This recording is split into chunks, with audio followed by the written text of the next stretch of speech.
Hello everyone, good evening. आज 8 जनवरी 2026 है और डेली करंट अफेयर डिस्कशन में आप सभी का स्वागत है। आपको पता ही है कि हम daily the Hindu, Indian Express, PIB, Mint, जहां भी यूपीएससी के लिए इंपॉर्टेंट आर्टिकल आते हैं उन्हें हम एमसीक्यू फॉर्मेट में देखते हैं। 9-10 ऐसे टॉपिक को सेलेक्ट किया जाता है जो हाई प्रोबेबिलिटी जिनकी यूपीएससी में आने की। अब यूपीएससी क्वेश्चन कैसे बनाता है, एक स्टेटमेंट करंट से एक स्टैटिक से इस तरह से इंटरलिंक करता है। तो हमें क्या करना है, एमसीक्यू के माध्यम से पहले प्रैक्टिस करनी है, उसका स्टैटिक एनालिसिस करना है, उसका करंट में जो भी न्यूज़ था वो सब कुछ बताना है जिससे आपकी 360 डिग्री तैयारी हो। तो पहला जो क्वेश्चन आज की यहाँ पे है वो स्पोर्ट अथॉरिटी ऑफ इंडिया को लेके, लेकिन हम एक साइंस एंड टेक का जो क्वेश्चन है उससे हम यहाँ पे शुरुआत करेंगे। बहुत इंपॉर्टेंट, बहुत ज़्यादा न्यूज में था। वो है किसके बारे में, डस्ट एक्सपेरिमेंट के बारे में। अब ये डस्ट एक्सपेरिमेंट क्या है और ये क्यों न्यूज में था, ये सब हम यहाँ पे जानेंगे।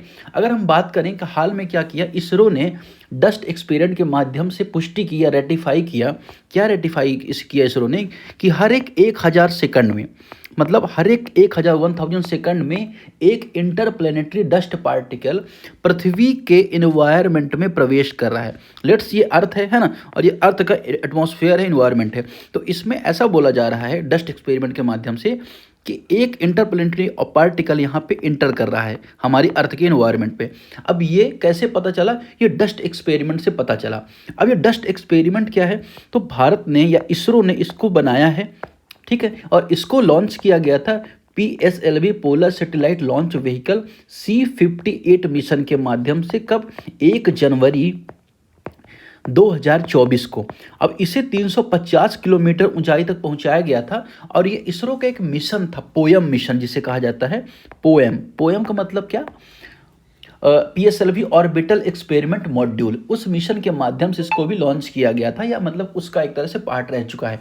अब जो डस्ट एक्सपेरिमेंट है ये क्या कर रहा है, ये सुनता है, ये इम्पैक्ट सुनता है। तो इसने अभी बताया कि लगभग 3 किलोग्राम का डस्ट इसने डिटेक्ट किया है। और ये जो डस्ट इसने डिटेक्ट किया ना, ये एक प्रिंसिपल पर आधारित है। उस प्रिंसिपल को कहा जाता है hyper velocity principle. Hyper velocity principle, UPSC इस पर भी क्वेश्चन बना सकता है। इसलिए हम यहाँ पे ये भी समझेंगे कि आखिर हाइपर वेलोसिटी प्रिंसिपल क्या होता है, ठीक है ना। फिर हम वापस आएंगे। तो देखिए, हाइपर वेलोसिटी प्रिंसिपल क्या होता है। एक और कीवर्ड मैंने मेंशन किया था, आईडीपी मेंशन किया था, इंटरप्लेनेटरी डस्ट पार्टिकल। तो इसके बारे में बहुत बेसिक मैं आपको बता देता हूँ। छोटे छोटे ऐसे कण होते हैं, या तो कॉमेट से आ रहे होते हैं, कॉमेट के टुकड़े होते हैं, या एस्टेरॉयड के टुकड़े होते हैं जो हमारे इन्वायरमेंट में प्रवेश करते हैं, इंटर करते हैं, उसे हम कहते हैं इंटरप्लेनेटरी डस्ट पार्टिकल।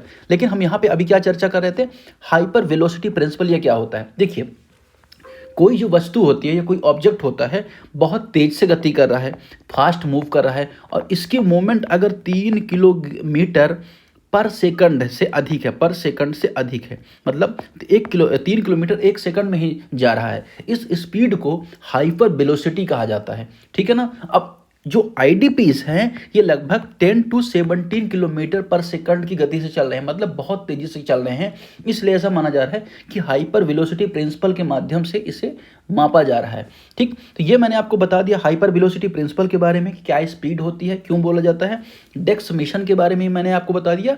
और क्या बचता है इसमें जानकारी मैंने आईडीपी के बारे में भी आपको बता दिया। अब जो डस्ट एक्सपेरिमेंट है ना, इससे जो डाटा प्राप्त है उससे हमारे जो ब्रह्मांड है या एटमॉस्फेयर है, अगर हम बात करें यूनिवर्स है, उसको समझने में नई दिशा मिलेगी। और आने वाले मिशन को ना ये जानने में आसानी होगी कि जैसे मान के चले कोई ऑब्जेक्ट आ रहा है तो उसे अपने जो मिशन उसको डाइवर्ट किया जा सकेगा जिससे टकराहट ना हो इस तरह के मिशन में, ठीक है। या गगनयान मिशन जो है भारत में, उसको भी हेल्प मिलने वाली है। तो इस तरह का हमने एनालिसिस किया। अब स्टेटमेंट देखिए, अब देखिए यूपीएससी कुछ भी पूछे, हाइपर वेलोसिटी पूछ रहा हो या इंटरप्लेनेटरी डस्ट पार्टिकल पूछे, डस्ट एक्सपेरिमेंट पूछे, कुछ भी पूछेगा, आप आसानी से 1-2 स्टेटमेंट एलिमिनेट कर दोगे या तो उसे करेक्ट फाइंड कर लोगे, तो वो आपके लिए इजी हो जाएगा। अब 3 चीज़ यहाँ पे मैं बताऊंगा स्टेटमेंट के माध्यम से। It is India's first instrument design to detect high speed interplanetary dust particle. उच्च वेग से अंतर्ग्रही धूल कणों को पता लगाने के लिए इसे डिजाइन किया गया है। दूसरा है यहाँ पे, it was developed by the physical research laboratory Ahmedabad. इसे फिजिकल रिसर्च लेबोरेटरी अहमदाबाद ने डेवलप किया है। तीसरा, गगनयान मिशन के साथ इसको प्रक्षेपित किया जाएगा। मतलब क्या, it was flowed on board the mission of Gaganyaan. तो गगनयान के साथ इसे लॉन्च नहीं किया जाएगा, लेकिन हाँ इसको क्या किया गया है, बनाया गया, और ये गगनयान मिशन में हेल्प जरूर करेगा। अब गगनयान मिशन क्या है, तो भारत का पहली बार जो भारत अपने विमान से भारतीयों को स्पेस में भेजेगा वह गगनयान मिशन है। इसका सही आंसर हो जाएगा 1 और 2। तो ये देखा आपने, ये इस तरह से हम क्या करेंगे, करंट अफेयर्स का एनालिसिस करेंगे। दूसरा क्वेश्चन भी हम साइंस एंड टेक से लेंगे। यहाँ पर अगला क्वेश्चन, इसको हम पकड़ेंगे, question number 6, consider the following statements regarding PSLV C62। ये भी इंपॉर्टेंट है, यूपीएससी इस तरह के क्वेश्चन बहुत पूछता है, और स्टेट पीएससी में तो खाली यही पूछ देगा किससे संबंधित है। तो आपको पता होना चाहिए क्या, PSLV C62 के बारे में। तो इसरो का PSLV C62 रॉकेट कहाँ से लॉन्च किया जाना है, श्रीहरिकोटा से लॉन्च किया जाना है, हरिकोटा से लॉन्च पैड से। और ये भारत का 2026 का पहला मिशन होगा, तो यह भी इंपॉर्टेंट हो जाता है। अब ये किस तरह का मिशन है, PSLV C62, तो ये एक तरह का मल्टी पेलोड मिशन है, मल्टी पेलोड मिशन है, ठीक।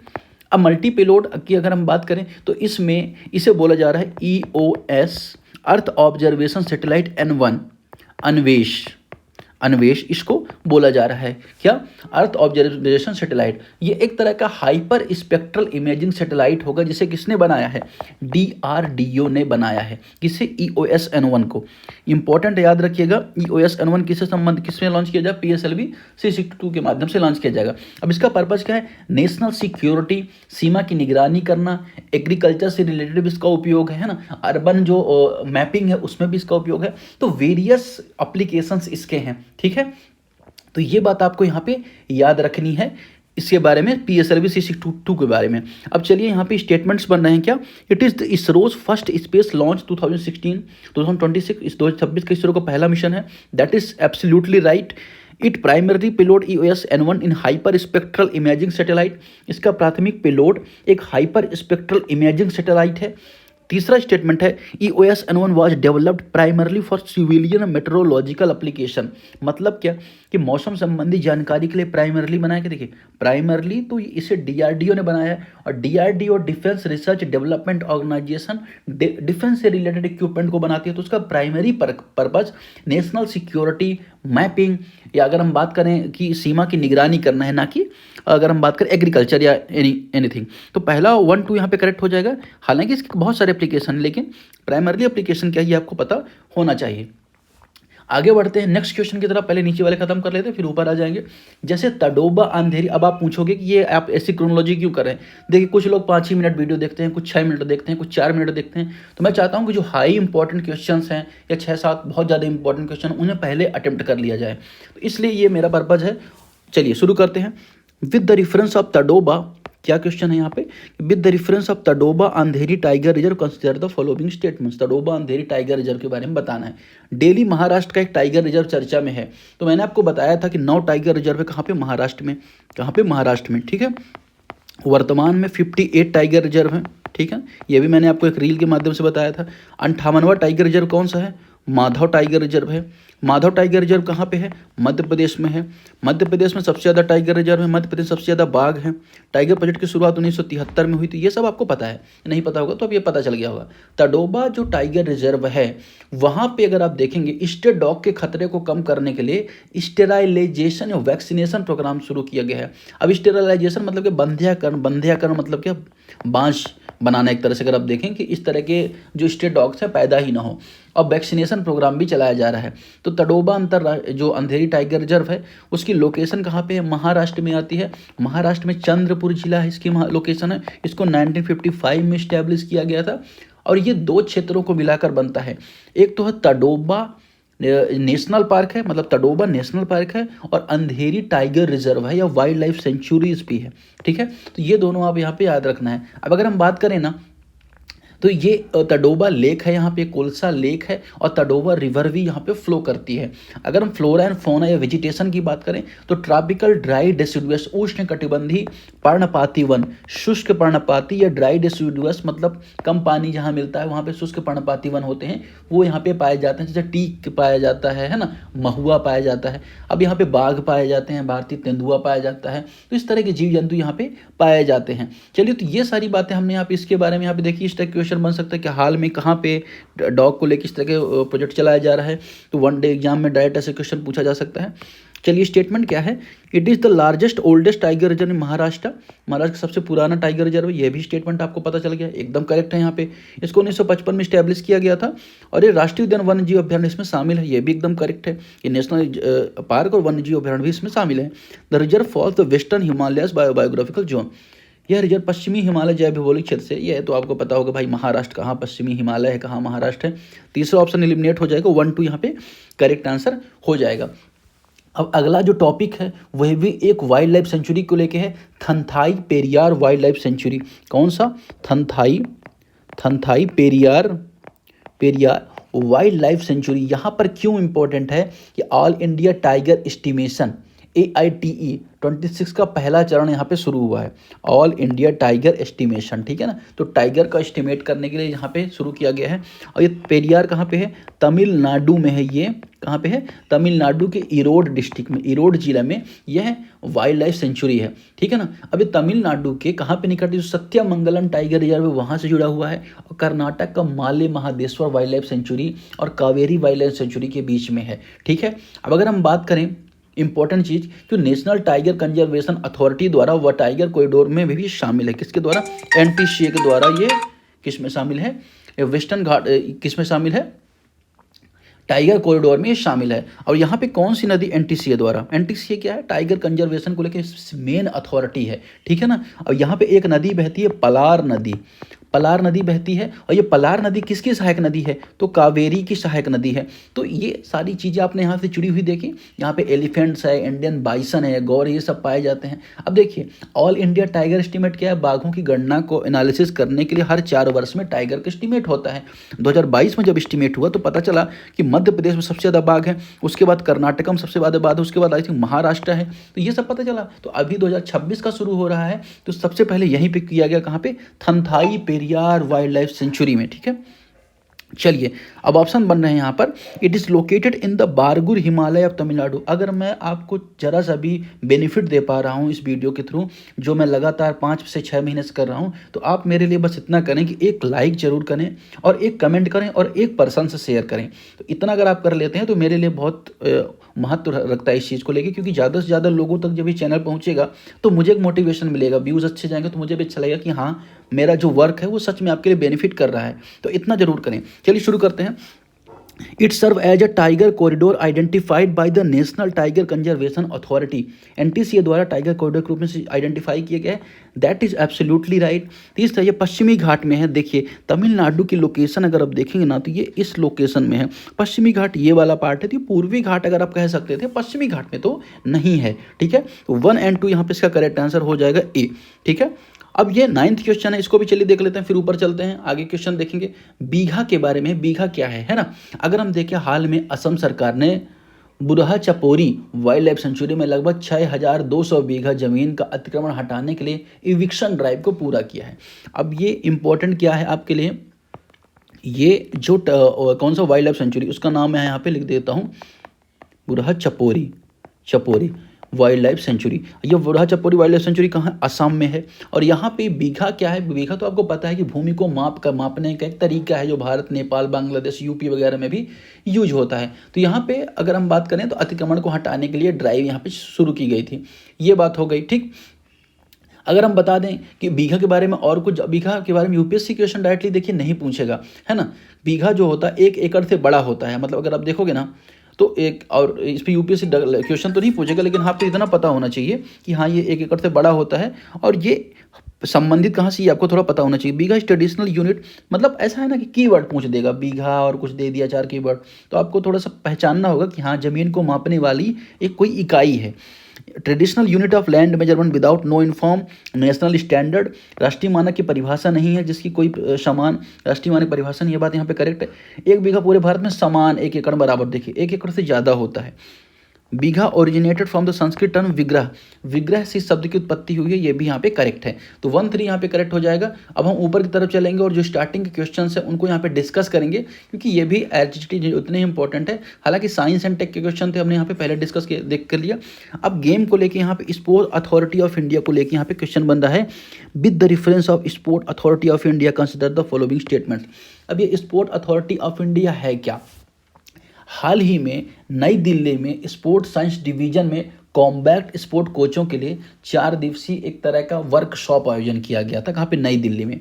अब अगर स्पोर्ट अथॉरिटी के बारे में बात करें, ये एपेक्स बॉडी है, किसके संबंध में, स्पोर्ट के संबंध में एपेक्स बॉडी है, जिसको इस्टेब्लिश किया गया था 1984 में, ठीक है ना, 84 में। और ये किसके अंतर्गत काम करती है, तो ये काम करती है युवा एवं खेल मंत्रालय के अंतर्गत, यूथ मिनिस्ट्री के अंतर्गत ये काम करती है, ये आपको पता होना चाहिए। अब अगर हम इसको इस्टेब्लिश किया गया था तो जब भारत में एशियाई खेल हुए ना, एशियाई खेल के बाद यहाँ पे ये देखा गया कि एशियाई खेल की जो विरासत है इसको आगे बढ़ाना, ठीक है ना, तो आगे बढ़ाने के लिए इसको शुरू किया गया और इसको सोसाइटी एक्ट के अंतर्गत रजिस्टर किया गया। सोसाइटी एक्ट 1860 के अंतर्गत इसको रजिस्टर किया गया था। ये देश में खेल को बढ़ावा देने और अंतर्राष्ट्रीय राष्ट्रीय स्तर पर खेल के एक्सीलेंस को प्राप्त करने में मदद करता है। ये टैलेंट को स्काउटिंग करता है, आइडेंटिफाई करता है, उनको ट्रेन करता है, उनको कोचिंग प्रोवाइड कराता है, स्पोर्ट का जो इंफ्रास्ट्रक्चर है वो प्रोवाइड कराता है। तो ये सारा काम ये करता है, ठीक। अब इसको लेके यहाँ पे क्वेश्चन बन रहे हैं। क्वेश्चन क्या बन रहा है, देखिए, अब इसके अंदर कोई स्टेडियम भी हैं, जैसे जवाहरलाल नेहरू स्टेडियम, इंदिरा गांधी खेल परिसर, मेजर ध्यानचंद, ये इसके अंतर्गत रहते हैं। अब ये स्टेटमेंट क्या बन रहे हैं कि SAI was established 1984 to carry forward legacy of 9th Asian Games. Asian Games को कैरी करने की, लेगेसी कैरी करने के लिए, इसको आगे बढ़ाने के लिए शुरू किया गया था। दूसरा, it is registered society fully funded by the government of India, पूरी तरह से गवर्नमेंट द्वारा वित्त पोषित है। ये बात यहाँ पे एकदम करेक्ट है, पूरी तरह से पूर्णतः वित्त पोषित है, 100% ये स्टेटमेंट यहाँ पे करेक्ट, ठीक। तीसरा कि मिनिस्ट्री ऑफ एजुकेशन के अंतर्गत काम करता है, ये यहाँ पे इनकरेक्ट हो जाएगा। ये मिनिस्ट्री ऑफ एजुकेशन के अंतर्गत काम नहीं करता, मिनिस्ट्री ऑफ यूथ जो गेम अफेयर्स है उसके अंतर्गत ये काम करता है, ठीक है। चलिए आगे बढ़ते हैं, बायोबिटुमिन के बारे में बढ़ते हैं। ये भी इंपॉर्टेंट टॉपिक है। देखिए क्या हुआ कि जो ministry of science and tech के राज्य मंत्री हैं, उन्होंने कहा फार्म या खेत का जो अवशेष है ना, उससे सड़क की तकनीकी बनाई जाएगी, सड़क ये ग्रीन हाईवेज बनाए जाएंगे और यह तकनीकी पायरोलिसिस के माध्यम से बायोबिटुमिन तैयार करने पर आधारित होगी। अब ये बड़े बड़े की टर्म मैंने बोल दिए, लेकिन होता क्या है मैं आपको बेसिक भाषा में बताऊंगा। आपको एक कीवर्ड के बारे में पता होना चाहिए, वो क्या है, पायरोलिसिस। पायरोलिसिस के बारे में आपको पता होना चाहिए। पायरोलिसिस एक ऐसी प्रोसेस होती है जिसमें किसी ऑब्जेक्ट को या किसी पदार्थ को ऑक्सीजन की अनुपस्थिति में, O2 प्रेजेंट नहीं होता है, ऑक्सीजन की अनुपस्थिति में, बहुत कम ऑक्सीजन में, अगर देखिए ऑक्सीजन अनुपस्थित है तो आग ही नहीं लगेगी, लेकिन बहुत कम ऑक्सीजन में गर्म किया जाता है। इसको क्या किया जाएगा, गर्म किया जाएगा, जिससे जो उसके थर्मल डिकम्पोजिशन होगा या रासायनिक रूप से वो चीज़ टूट जाएगी। जैसे खेत में जो अवशेष बने धान काटने के बाद, उनको क्या किया गया, बहुत कम ऑक्सीजन में गर्म किया गया, जिससे वो थर्मल डिकम्पोजिशन हो गया और वो विघटित हो गए, ठीक है ना। अब जब पायरोलिसिस विघटित हो गया तो पायरोलिसिस से 3 टाइप के प्रोडक्ट निकलते हैं, ये आपको पता होना चाहिए। तो 3 उत्पाद कौन कौन से निकले, पहला निकला बायो ऑयल निकला, ईंधन वगैरह में इसका काम हो गया। दूसरा निकला बायोचार, ये इसका काम कहाँ पे होगा कि जो सॉइल है उसको कंडीशनिंग करना, कार्बन को स्टोर करने में बायोचार का इस्तेमाल होता है। यूपीएससी ने बायोचार पर क्वेश्चन पूछा है। और तीसरा सिन गैस भी उससे बनता है, ठीक है ना। अब ये जो पायरोलिसिस किस ऑब्जेक्ट में होती है, विच टाइप ऑफ ऑब्जेक्ट, तो यहाँ पे आएगा जो एग्रीकल्चर के जो रेजिड्यू है, लकड़ी है, बायोमास है, प्लास्टिक का कचरा है, एल्गी है, इनसे क्या किया जाता है, पायरोलिसिस की प्रोसेस की जाती है। अगर हम पायरोलिसिस की प्रोसेस, जैसे मान के चलिए धान की पराली है ना, धान की पराली में हमने क्या किया, पायरोलिसिस की प्रोसेस की, तो उससे क्या निकला, बायो ऑयल निकला। मैंने आपको बताया बायो ऑयल अगर निकला, बायो ऑयल को हमने क्या किया, बायोबिटामिन में कन्वर्ट किया, अब बायोबिटामिन का हमने ग्रीन कॉरिडोर में यूज कर लिया, रोड बनाने में, ग्रीन कॉरिडोर में या ग्रीन रोड बनाने में हमने यूज कर लिया। तो ये पूरी प्रोसेस होगी किसमें, जो मैंने आज बताया इस प्रोसेस के बारे में उन्होंने बताया, लेकिन उन्होंने सिंप्लीफाई नहीं किया था, हमने सिंप्लीफाई कर दिया। अब पायरोलिसिस की प्रोसेस इंडिजिनस तकनीकी है, जिसे किसने डेवलप किया है, तो CSIR ने डेवलप किया है। अब CSIR और किसने मिलके, सेंटर रोड रिसर्च इंस्टीट्यूट, इसने मिलकर डेवलप किया, जो नई दिल्ली में है, ठीक है ना। और ये कटाई के बाद जो बची धान है उसको क्या किया जाएगा, उसका यूज यहाँ पे किया जाता है। तो पराली की समस्या भी खत्म हुई और उसका विटामिन से रोड भी हमने बनाई। तो ये टॉपिक यहाँ पे था, आपको समझना जरूरी था concept. Biobitumin is produced using renewable organic materials such as agriculture waste and biomass. That is absolutely right. कृषि अपशिष्ट बायोमास जैसे नवीकरणीय जैविक पदार्थों में किया जाता है। दूसरा, बायोविटामिन via pyrolysis has been developed by the CSIR, CRRI बायोलिसिस द्वारा बायोविटामिन का विकास CSIR और CSIR द्वारा किया जाता है। तीसरा स्टेटमेंट है biobitumen completely replace conventional petroleum bitumen to road construction जो पेट्रोलियम का यूज होता है उसे कंप्लीटली रिप्लेस कर देगा। That is not right. अभी इतना भी प्रोसेस हमने नहीं कर लिया है कि हम उसे कंप्लीटली रिप्लेस कर दें। 1 2 यहाँ पे करेक्ट हो जाएगा। आगे बढ़ते हैं नेक्स्ट क्वेश्चन की तरफ। Consider the following statements about the regarding Nagauri ashwagandha. तो नागौरी अश्वगंधा के बारे में जल्दी से पढ़ लेते हैं क्योंकि बहुत टाइम लेट भी ना हो आपको। तो देखिए अभी इसको क्या है, GI टैग मिला है। नागौरी अश्वगंधा को क्या मिला है, GI टैग मिला है। इस वजह से न्यूज में आ गई। यह मुख्य रूप से राजस्थान के नागौर में उत्पादन होता है। ठीक है, तो ये आपको थोड़ा सा पता होना चाहिए। इसकी जड़ें लंबी मोटी होती हैं क्योंकि रेगिस्तान में पानी लेने के लिए जड़ें लंबी हो जाती है इसकी, है ना, और गहरे चमकीले लाल रंग का होता है। अब साइंटिफिक नेम वगैरह अब ये आपको पता होना चाहिए। मुझे नहीं लगता कितना इंपॉर्टेंट, लेकिन फिर भी मैंने आपको विथानिया सोमिनिफेरा इसका साइंटिफिक नेम है, ये आपको पता होना चाहिए। अब अगर हम बात करें अश्वगंधा इसके बारे में, it is mainly cultivated in the Nagaur district Rajasthan. That is right, Nagaur जिले में होता है। इसको shorter roots with low medicine, इसका जड़ें छोटी होती हैं, कम औषधि गुण नहीं, औषधि गुण ज़्यादा होते, जड़ी इसकी बड़ी होती हैं। It berries have a dark bright red colour indication superior quality, इसकी बेरी का गहरा चमकीला लाल रंग होता है। देखिए ये बात यहाँ पे करेक्ट है, तीसरा और पहला, दूसरा ऑप्शन यहाँ पे इनकरेक्ट हो जाएगा। अब रही बात किसके बारे में, GI टैग के बारे में जानने की। तो GI टैग एक तरह का इंटेलेक्चुअल प्रॉपर्टी राइट होता है। मतलब क्या, जहाँ से ये संबंधित होता है उसका ही अधिकार होता है। कब तक के लिए, जब ये GI टैग दे दिया जाता है 10 सालों के लिए अधिकार ये बन जाता है। और इसको 2003 के अधिनियम से लागू किया गया था। हालांकि जो एक्ट बनाया गया था GI टैग को लेकर 1999 में बनाया गया, जिसे कहा जाता है GI geographical identification of goods act 1999, और इसको 2003 में लागू किया गया। उसके बाद GI टैग मिला। अब इसकी रजिस्ट्री कहाँ पे होती है GI टैग की, चेन्नई में इसकी संस्था वहाँ पे होती है। और किस मंत्रालय के अंतर्गत काम करता है, DPIIT, department of promotion internal industrial trade, ऐसे कुछ करके। इनसे क्या होता है 10 साल के लिए, इसी के बाद में से रिन्यू भी किया जा सकता है। एग्रीकल्चर का प्रोडक्ट है, नेचुरल प्रोडक्ट हो, हैंडीक्राफ्ट्स हो, इंडस्ट्रियल प्रोडक्ट्स हो, फूड स्टफ्स हो, उन सबको दिया जाता है। जैसे बनारसी साड़ी को यूपी में दिया गया, बासमती चावल को दिया गया, अल्फांसो आम महाराष्ट्र को दिया गया, दार्जिलिंग चाय पश्चिम बंगाल को दिया गया, नागौरी अश्वगंधा राजस्थान को भी दिया गया, कांचीपुरम सिल्क तमिलनाडु को दिया गया है। चलिए लास्ट क्वेश्चन है, with the reference of national quality assurance standard NQAS के बारे में आपको यहाँ पे बताना है। क्या चर्चा में था कि हाल में सभी राज्य और यूटीज़ ने 50,373 पब्लिक हेल्थ इंस्टीट्यूशन है उसे NEQS के अंतर्गत सर्टिफिकेशन प्रदान किया है।